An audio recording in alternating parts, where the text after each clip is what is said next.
एक मसीही कवि राजा के सामने खड़ा था। वो परमेश्वर के बारे में गाने वाला था, लेकिन राजा ने उसे रोका और कहा, कवि, तुम्हारे लिए एक चुनौती है, तुम्हें एक काम करना होगा। कवि ने कहा, बताइए। राजा, मैं आपके लिए हर काम करूंगा। राजा ने कहा, जितने समय में मैं एक नींबू को हवा में फेंक कर वापस पकड़ूंगा, उतने समय में तुम्हें बाइबल के बारे में कह के खत्म करना होगा। कवि ने कुछ समय सोचा, बाइबल में तो पुराना और नया नियम है और इसे समझने में काफी वक्त लगेगा, मैं इसे छोटा कैसे करूंगा। फिर भी उसने चुनौती स्वीकार कर ली और कहा, राजा, मुझे 1 हफ्ते का समय दें और मैं इसे आपके लिए करने की कोशिश करूंगा। कवि ने उस 1 हफ्ते में सारी कोशिश की कि बाइबल की हकीकत को उतने छोटे समय में कैसे समझाएं। उसने इसके बारे में ध्यान से सोचा, ध्यान लगाया और तैयारी की। कई लोगों ने इसके बारे में सुना और उस दिन उत्सुकता से इंतजार करने लगे। आखिरकार वो दिन आया।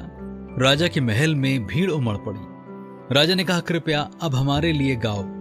मैं ये नींबू हवा में फेंकूंगा और तब तक तुम्हें बाइबल के बारे में पूरा बताना है। महल में एकदम शांति छा गई और किसी ने एक शब्द तक नहीं कहा। राजा ने नींबू हवा में फेंक कर पकड़ा। कवि ने उतने समय में गाया और खत्म किया।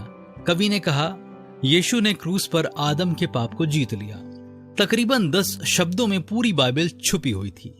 भ्रमित भीड़ और राजा ने कवि को समझाया, पहला आदमी जिसे परमेश्वर ने बनाया वो आदम था। उसे बागे अदन के बाहर निकाल दिया गया। अनाज्ञाकारिता के कारण उसके जरिए दुनिया में पाप आया। परमेश्वर ने दुनिया को बचाने के लिए अपने इकलौते पुत्र को मनुष्य के रूप में भेजा, वो यीशु है।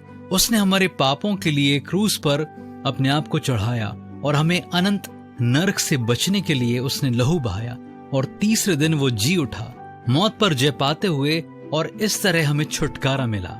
ये बाइबल का सार है। लोगों ने तालियां बजानी शुरू कर दी और राजा ने कवि को ढेर सारा सोना दिया। लेकिन दोस्तों, क्या हम परमेश्वर के वचन से प्रेम करना शुरू कर सकते हैं?